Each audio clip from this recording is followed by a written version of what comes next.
የመላእክት አለቃ ቅዱስ ሚካኤል። በዚህች ዕለት እግዚአብሔር የመላእክት አለቃ ቅዱስ ሚካኤልን በነገዱ ውስጥ በመላእክት ሁሉ ላይ በብዙ ክብር ሾመው። ይህም የከበረ መልአክ ክብር ይግባውና በጌታችን ፊት ስለ ሰው ልጆችና ስለ ፍጥረት ሁሉ ይለምናል ይማልዳልም። የዚህ የከበረ የመላእክት አለቃ ሚካኤል ታምራቱ ብዙዎች ናቸው። ከእነርሱም አንዱ ይህ ነው። እግዚአብሔርን የሚፈራ አንድ ሰው ነበረ። እርሱም የከበረ የሚካኤልን የበዓሉን መታሰቢያ በየወሩ በ12ኛው ቀን ይልቁንም በሰኔና በኅዳር ወር አብልጦ ያከብር ነበረ። ጎረቤቱም ርኅራኄ የሌለው አንድ ባለጠጋ ሰው ነበረ። ይህን እግዚአብሔርን የሚፈራውን ሰው የከበረ መልአክ የሚካኤልን በዓል በሚያደርግበት ጊዜ ይጠላውና ያቃለው ነበረ። ለድሆች ስለ መራራቱም ይዘባበትበት ነበረ። የሕይወቱ ዘመንም ተፈጽሞ የሚሞትበትና ከዚህ ካላፊው ዓለም ድካምም የሚያርፍበት ጊዜ ሲቃረብ የክቡር መልአክ ሚካኤልን የበዓሉን መታሰቢያ ታደርግ ዘንድ ምጽዋት ሰጪም ትሆን ዘንድ ሚስቱን አዘዛት። ከዚህ በኋላ አረፈና ገንዘው ቀበሩት። ሚስቱም ጸንሳ ነበረች። የመውለጃዋ ጊዜ ደርሶ ምጥ ያዛት። በታላቅ ጭንቅ ውስጥ ሳለች እንዲህ ብላ ጸለየች። የእግዚአብሔር መልእክተኛ ሆይ ራራልኝ፣ በእርሱ ዘንድ ባለሟልነት አለህና በእግዚአብሔር ዘንድ ስለ እኔ ለምንልኝ አለችው። ይህንንም ባለች ጊዜ በቤቷ ውስጥ ብርሃን በራ፣ ከችግርም ዳነች። መልኩ ውብ የሆነ ወንድ ልጅም ወለደች። የእግዚአብሔር መልእክተኛ ቅዱስ ሚካኤል ከሰማይ ወርዶ ሕፃኑን እንዲህ ብሎ ባረከው። ርኅራኄ የሌለውን የዚህን ባለጸጋ ገንዘብና ሀብት ጥሪቱንም ሁሉ ይህ ሕፃን እንዲወርስ እግዚአብሔር አዟል። ባለጸጋውም በቤቱ ባልጋው ላይ ሳለ ጌታ ጆሮን ከፍቶለት ይህንን ነገር ከመልአኩ ሰማ። ይህንንም በሰማ ጊዜ ታላቅ ሐዘን ደረሰበት። ሕፃኑንም የሚገድልበትን ምክንያት ይፈልግ ጀመረ። ነገር ግን ክብር ይግባውና ጌታ ይጠብቀው ነበር። ከዚህም በኋላ ያ ባለጸጋ ምክንያት አዘጋጅቶ የሚያገለግለኝ ልጅ የሆነኝ ዘንድ ልጅሽን ስጭኝ፣ እኔም እየመገብኩና እያለበስኩ አሳድገዋለሁ፣ ላንቺም 20 ወቄት ወርቅ ሰጥሻለሁ አላት። ይህንንም ነገር ከባለጸጋው በሰማች ጊዜ ስለ ችግሯ እጅግ ደስ አላት። ልጇንም ሰጠችው። እርሱም 20 ወቄት ወርቅ ሰጣት። ልጇንም ወሰደው። የምሻው ተፈጸመልኝ ብሎ ደስ አለው። ከዚህም በኋላ በልጁ ቁመት ልክ ሳጥን አሰርቶ ሕፃኑን ሳጥን ውስጥ አስገብቶ ዘጋበት። እስከ ባሕርም ተሸክመው ወስደው በባሕር ጣሉት። ክብር ይግባውና በጌታችን ፍቃድ ያ ሳጥን ሳይሰጥም ከዚያች አገር የ20 ቀን መንገድ ያህል ርቃ ወደምትገኝ ወደ አንዲት አገር ወደብ እስከሚደርስ በባሕር ላይ ተንሳፈፈ። በባሕሩም አካባቢ በጎቹን አሰማርቶ የሚጠብቅ አንድ ሰው ነበርና ሳጥኑን በኋላ ላይ ተንሳፎ አየው። እርሱም ከባሕሩ አውጥቶ ወደ ቤቱ ወሰደው። ይህንንም ሳጥን እንዴት እንደሚከፍተው ያስብ ጀመረ። ይህንንም ሲያስብ ወደ ባሕሩ ይሄድ ዘንድ ጌታችን በልቦናው ሐሳብ አሳደረበት። ወዲያውኑም ተነስቶ ወደ ባሕሩ ሄደና አንድ ዓሣ የሚያጠምድ ሰው አገኘ። ዓሣ አጥማጁንም መረብህም በእኔ ስም ጣል፣ ለሚያዘው ዓሣ ዋጋውን እሰጥሃለሁ አለው። አጥማጁንም እንዳለው አደረገ። ያን ጊዜም ታላቅ ዓሣ ተያዘ። ዋጋውን ሰጥቶ ዓሣውን ተቀበለ። ዓሣውንም ይዞ ወደ ቤቱ ሄደ። ለራትም ይጠብሰው ዘንድ አረደው። በሆዱም ውስጥ መክፈቻ አገኘ። በልቡም ይህ መክፈቻ ይህንን ሳጥን ይከፍተው ይሆን አለ። በሳጥኑ ቀዳዳም ባስገባው ጊዜ ፈጥኖ ተከፈተ።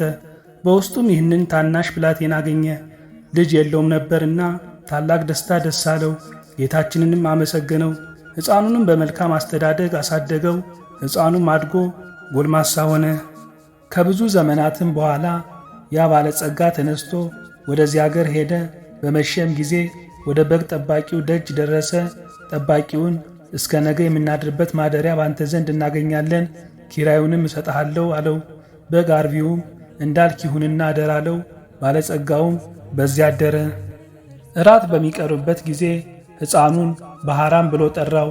ባለጸጋውም ሰምቶ ልጅህ ነውን ብሎ ጠየቀው።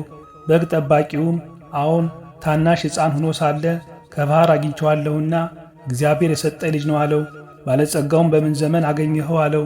እርሱም ከ20 ዓመት በፊት ብሎ መለሰለት። ያን ጊዜም እርሱ ወደ ባሕር የጣለው መሆኑን አውቆ እጅግ አዘነ። በማግስቱም ጎዳናውን ሊጓዝ በተነሳ ጊዜ ሰይጣናዊ ምክንያት አመካኝቶ በግ ጠባቂውን እንዲህ አለው፣ እገሊት ወደምትባል አገር በቤቴ የረሳሁት ጉዳይ ስላለ እንድልከው ልጅን ትሰጠኝ ዘንድ እሻለሁ። እኔም የድካም ዋጋውን 20 ወቄት ወርቅ ሰጠዋለሁ አለው። የብላቴናውም አባት ስለ ገንዘቡ ደስ ብሎት ልጁ ባህራንን ሰጠው። እንዲህም ብሎ አዘዘው፣ ልጄ ባህራን፣ ይህ የከበረ ሰው ስለ ጉዳዩ ወደ ቤቱ ይልክ ዘንድ ና፣ ወደ ቤትህም በሰላም ትመለሳለህ። ባህራንም አባቴ ሆይ እሺ፣ በጎ ያዘዝከኝን ሁሉ አድርጋለሁ አለ። ያን ጊዜም ባለጸጋው ወደ መጋቢው እንዲህ ብሎ ደብዳቤ ጻፈ። ይህችን ደብዳቤ በምታነባት ጊዜ ደብዳቤዋን ይዞ የመጣውን ገድለህ በጉድጓድ ውስጥ አለው፣ ማንም አይወቅ። በመካከላቸውም የሚታወቁበትን ምልክት ጽፎ አሸጋት። ለባህራንም ሰጠው። ለመንገዱም የሚሆነውን ስንቅ ሰጠው። ባህራንም ተነስቶ ጉዞውን ጀመረ። ሲጓዝም ሰንብቶ የአንዲት ቀን ጉዞ ሲቀረው እነሆ የመላእክት አለቃ የከበረ መልአክ ሚካኤል በንጉሥ ጭፍራ አምሳል በነጭ ፈረስ ላይ ተቀምጦ አንተ ጎልማሳ የያዝከው ምንድን ነው አለው።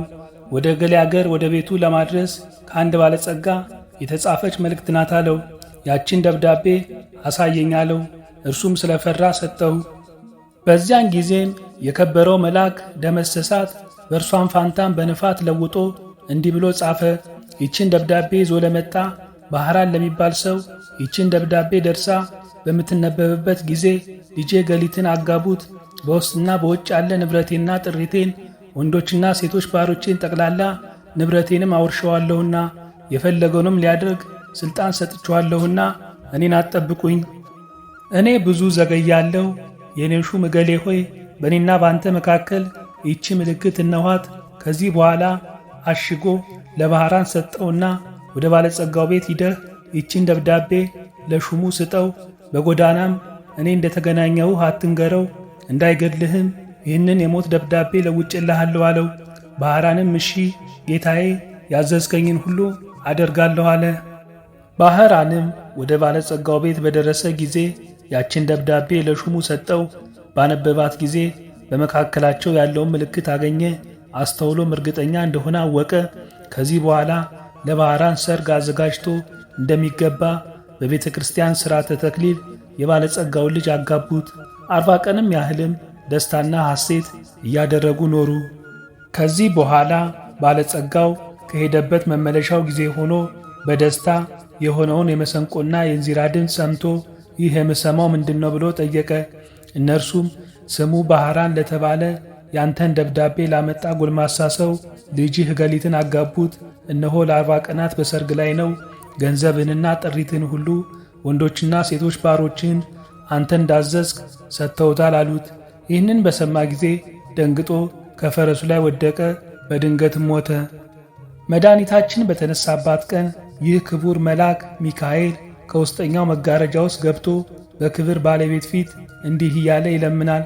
እውነት ስለሆነ ቃል ኪዳንህ በምድር መታሰቢያን የሚያደርጉትን ትምርልኝ ዘንድ ፈጣሪዬ ሆይ እኔ አገልጋይና መልእክተኛህ እለምንሃለሁ። አንተ መሐሪ ይቅር ባይ ነህና።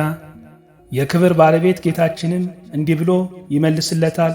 የመንፈሳውያን ሰማያውያን መላእክት አለቃቸው ሚካኤል ሆይ መታሰቢያን የሚያደርገውን ሁሉ መሸከም እንደምትችለው ከሲኦል 3 ጊዜ በክንፎች ተሸክመህ እንድታወጣ እነሆ እኔ አዝዤሃለሁ። ይህንንም ቃል በሰማ ጊዜ እጅግ ደስ ብሎት የባሉን መታሰቢያ ከሚያደርጉት በክንፎቹ ተሸክሞ የእሳቱን ባሕር አሳለፋቸው። እነርሱንም ከብቻው ጌታ በቀር የሚቆጥራቸው የለም። ስለዚህም የዚህን ታላቅ የከበረ የመላእክት አለቃ ሚካኤልን የባሉን መታሰቢያ ለማድረግ መታገል ይገባናል። እርሱ ከሰይጣን ወጥመድ ያድነን ዘንድ በዘመናችን ሁሉ ይጠብቀን ዘንድ ኃጢአታችንም ያስተሰርይ ዘንድ መከራችን ያርቅልን ዘንድ የምድራችን ፍሬ ባርክልን ዘንድ ፍቃዱን ለመስራት ይረዳን ዘንድ ከእኛ ወገን የሞቱትን ዕረፍተ ነፍስ ይሰጥ ዘንድ ወደ መንገድ የሄዱ አባቶቻችንና ወንድሞቻችን ወደ ቤቶቻቸው በሰላም በጤና የመለሳቸው ዘንድ በመካከላችንም ፍቅር ያደርግልን ዘንድ እስከ መጨረሻይቱ አቅታ ድረስ በቀናች ሃይማኖት ያጽናን ዘንድ በእግዚአብሔር ፊት ስለ እኛ ይለምናልና የክርስቶስ ወገኖች የሆኑ መኳንንቶቻችንንም ጠብቆ በወንበሮቻቸው ላይ ያጸናቸው ዘንድ የሳቱትንም ወደ ቀናች ሃይማኖት ይመልሳቸው ዘንድ ለእግዚአብሔር ምስጋና ይሁን። እኛንም በዚህ መልአክ አማላጅነት ይማረን ለዘላለሙ አሜን። ምንጭ መጽሐፈ ስንክሳር ዘወርኃ ሰኔ 12። ወስብሐት ለእግዚአብሔር ወለወላዲቱ ድንግል ወለመስቀሉ ክቡር